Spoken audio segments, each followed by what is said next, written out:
Chapter number 2 बस की यात्रा एनसीईआरटी क्लास 8 बसंत। तो बस की यात्रा जो ये कहानी है बस की यात्रा, यानी कि बस को ट्रैवल कर रहे हैं बस से। तो जो लिखे हैं हरिशंकर परसाई जी। हरिशंकर परसाई जी यहाँ के लेखक हैं। तो हरिशंकर परसाई के द्वारा लिखित गई बस की यात्रा, यानी कि उन्हीं की बस जर्नी के बारे में उनका अनुभूति जो रहा वो ये कहानी के माध्यम से यहाँ पे लिखे हैं। तो बस की यात्रा, बस जर्नी कैसे हुआ है उनका। तो चलो स्टार्ट करते हैं। हम 5 मित्रों, जो यहाँ पे मैं अंडरलाइन करूँगी इसको 2 टाइम्स राइटिंग प्रैक्टिस करना, क्योंकि शब्द अर्थ अगर ठीक से नहीं लिखोगे तो वाक्य पढ़ने में प्रॉब्लम होगा, उसकी वजह से मार्क भी कम आएगा। इसलिए शब्द ठीक से लिखना सीखो, वाक्य भी ठीक से हो जाएगा। तो हम 5 मित्रों ने तय किया कि शाम 4 बजे की बस से चले। तो जो हरिशंकर परसाई जी और उनके 5 मित्र जो हैं, उनके 5 मित्र, तो वो लोग प्लान किए, तय किया, यानी कि डिसाइड किए कि वो शाम के 4 बजे, यानी कि 4 o'clock, इवनिंग 4 o'clock, जो आफ्टरनून का 4 o'clock होता है, उसमें वो बस से ट्रैवल करने के लिए जाएंगे, बस से ट्रैवल करेंगे। पटना से इसी कंपनी की बस सतना के लिए घंटे भर बाद मिलती है। तो पन्ना जो पन्ना यानी कि आई थिंक वो महाराष्ट्र के पास जो है पन्ना। सो वहाँ पे एक कंपनी में वो जो जॉब करते हैं, तो उस वहाँ के बस कंपनी की बस वहाँ पे सतना के लिए घंटे भर में सतना के लिए जा रहे थे वो लोग। तो घंटे भर में यानी कि वन आवर के अंदर ही वहाँ पे मिल जाएगा। और वो लोग जबलपुर, एमपी मध्य प्रदेश, सतना पन्ना, तो ये मध्य प्रदेश का जो जबलपुर में की ट्रेन वहाँ पे मिल जाएगा। वो सतना से बस लेके फिर जबलपुर से वो ट्रेन से जाएंगे उनके घर को। सुबह घर पहुँच जाएंगे, तो मॉर्निंग में वो घर पहुँच जाएंगे। हम में से दो को सुबह काम पर हाजिर होना था। तो ये जो उनके जो मित्र थे, उनमें 5 मित्र थे, तो उनमें से 2 लोगों को मॉर्निंग में सुबह ही काम पे और एक बार आना था, इसीलिए वो बैक करेंगे और एक बार, इसीलिए वापसी का सही रास्ता अपनाना जरूरी था। इसीलिए वो लोग और एक बार अभी इवनिंग में 4 o'clock जा रहे हैं, 4 o'clock, और फिर नेक्स्ट डे मॉर्निंग में ही 2 लोगों को और एक बार उनके जो ये पन्ना ऑफिस, कंपनी ऑफिस में और एक बार आना था। इसीलिए उनको ठीक से वापसी वाला रास्ता ठीक से उनको पकड़ना था, तभी वो लोग आना जाना कर पाएंगे बोल के वो सोच के वो बस में चढ़े। फिर बस घंटे भर के बाद मिल जाएगा, फिर जबलपुर से ट्रेन से वो लोग जाएंगे अपने घर। लोगों ने सलाह दी कि समझदार आदमी इस शाम वाले बस से सफ़र नहीं करते। फिर वो कुछ लोग वहाँ पे उन लोगों को समझदार थे, तो वो लोग बोले कि ये बस से ये जर्नी करना ठीक नहीं है। ये शाम वाली, इवनिंग वाली जो बस में आप लोग जाने वाले हैं, तो वहाँ पे आप लोग इस बस में मत जाइए, ये ठीक नहीं है, सफ़र करना ये ठीक नहीं है। क्या रास्ते में डाकू मिलते हैं? फिर वो पूछे जो उनके 5 मित्र और वो ये हरिशंकर परसाई, जो लेखक हरिशंकर परसाई और उनके जो 5 मित्रों ने पूछे कि यहाँ पे क्या उस रास्ते में डाकू आते हैं? नहीं, बस डाकिन है। नहीं, वो बस ही डाकिन है बोल के वो बोलते हैं। बस को देखा तो श्रद्धा उमड़ पड़ी। तो बस जो देखे तो श्रद्धा, मतलब वो उनको बहुत ही अच्छा लगा। वो खूब वयोवृद्ध थी, मतलब वो वयोवृद्ध यानी कि बहुत ही पुराना वाला बस था। वयोवृद्ध यानी कि बहुत ही ओल्ड बस था, वो पुराना, सदियों के अनुभव के निशान लिए हुए थी। वो सदियों के अनुभव मतलब बहुत पुराने दिनों से वो बस चल रहा था, उसका अनुभव लेके वो वाला बस वैसे निशान उसमें था जैसे लग रहा था। लोग इसीलिए इससे सफ़र नहीं करना चाहते कि वृद्धावस्था में इसे कष्ट होगा।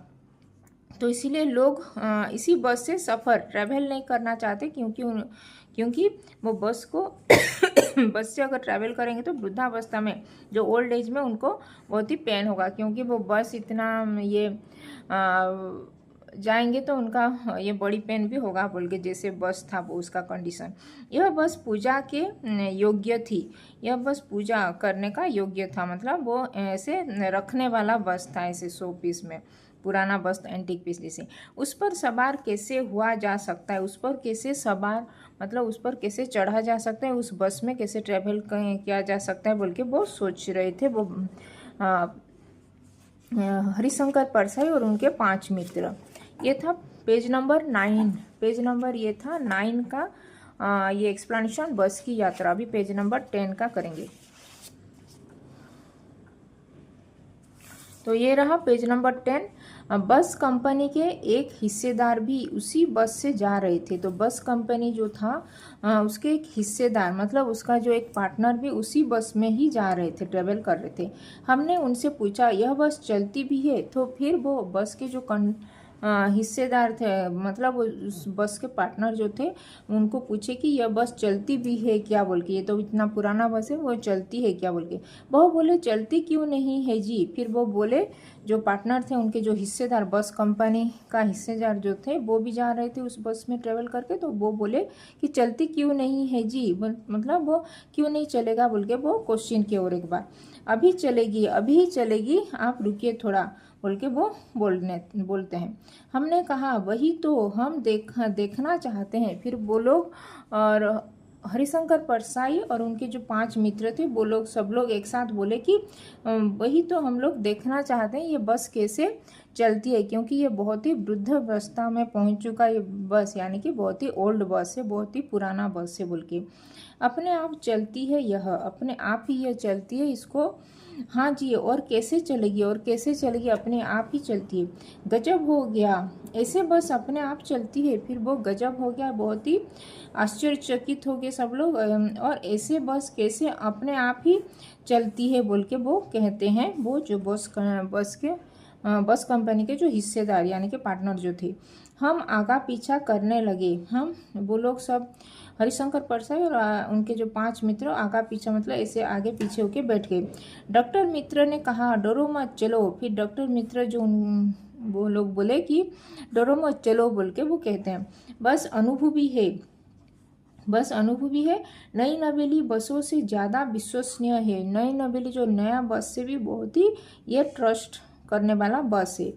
हम बेटों की तरह प्यार से गोद में लेकर चलेगी, हमें बेटों की तरह प्यार से गोद में लेकर चलेगी। वो बस इतनी बहुत ही विश्वसनीय बस है, हमको जो माँ जैसे अपने बेटे को अपने गोद में लेके जाती वैसे ही ये बस भी हमको गोद में बैठा के जैसे लेके जाएगी वैसे करेगी बोल के वो ऐसे बोलते हैं।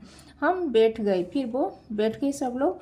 जो छोड़ने आए थे वे इस तरह देख रहे थे जैसे अंतिम विदा दे रहे हैं।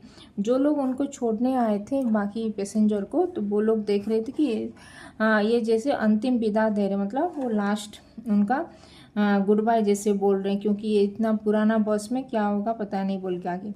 उनकी आंख कह रही थी आना जाना तो लगा ही रहता है। तो उनकी आंख भी कह रहा था कि आना जाना तो लगा ही रहता है, आना जाना तो लगा ही रहता है। आया है सो जाएगा, राजा रंग फकीर। तो जो आया है इस दुनिया में तो एक ना एक दिन वो जाएगा, जैसे मरने वाले हैं सब लोग ऐसे, जैसे वो लोग ऐसे सोच रहे थे। राजा रंग फकीर एक ना एक दिन इस दुनिया में आया है, एक ना एक दिन वो जाएगा बोल के वो बोल रहे थे। आदमी को कुछ करने के लिए एक निमित्त चाहिए, आदमी को कुछ ना कुछ करने के लिए एक निमित्त मात्र ही चाहिए। इंजन सचमुच स्टार्ट हो गया, फिर इंजन सचमुच के स्टार्ट कर दिए, ऐसा जैसे सारी बस ही इंजन है। ऐसे जैसे लग रहा था कि सारी बस पूरा बस ही इंजन से भरा हुआ है और हम इंजन के भीतर बैठे हैं, जैसे हम इंजन जो है बस के इंजन के भीतर ही बैठे हैं। कांच बहुत कम बचे थे, कांच ही बहुत कम बचे थे, उसका बस का ग्लास भी बहुत टूटा हो गया था, टूटा फूटा, तो बहुत ही कम ही ग्लास वहाँ पे था। जो बचे थे उनसे हमें बचना था। जो बचे हुआ कांच वो बहुत ही लुकीले थे, बहुत ही शार्प थे, वहाँ पे लग जाएगा तो ये खून भी निकल सकता है, इसीलिए वो बस सीट से थोड़ा डिस्टेंस, जो विंडो सीट से थोड़ा डिस्टेंस बना के सब लोग बैठे थे, क्योंकि अगर वो बस का जो विंडो का जो ग्लास कांच टूटा हुआ था तो वो लग जाएगा तो ब्लड निकल सकता है। हम फौरन खिड़की से दूर सरक गए, तो इसीलिए वो लोग खिड़की यानी कि विंडो, जो बस के विंडो थी उसके थोड़ा साइड होके वो लोग बैठे थे, थोड़ा डिस्टेंस दूरी बना के, क्योंकि वो बस का जो विंडो का जो कांच टूटा हुआ था वो लग सकता है उनके हाथ में। इंजन चल रहा था, तो बस का इंजन चल रहा था, स्टार्ट हो गया। हमें लग रहा था कि हमारी सीट के नीचे इंजन है। वो लोग जो हरिशंकर परसाई जी जो लेखक हैं और उनके जो 5 मित्र, उनको सब लोग ऐसे लग रहा था कि जो उनके सीट के नीचे ही इंजन चल रहा है और वो लोग इंजन के ऊपर ही जैसे बैठे हैं जैसे लग रहा था। तो ये था पेज नंबर 10 का एक्सप्लेनेशन। तो फिर पेज नंबर 11-12 का करेंगे। तो यहाँ पे जो अंडरलाइन की हूँ इसको 2 टाइम्स राइटिंग प्रैक्टिस करना, और कुछ भी अगर डाउट है, कुछ सेंटेंस, कुछ वाक्य समझने में प्रॉब्लम हुआ कि कुछ ये शब्द को उसका मीनिंग जानने में, शब्दार्थ जानने में प्रॉब्लम हुआ तो वो कमेंट में लिख सकते हो। और अभी तक चैनल को सब्सक्राइब नहीं किया तो हिंदी पाठमाला विथ ममता चैनल को सब्सक्राइब कर देना। तो धन्यवाद, थैंक यू।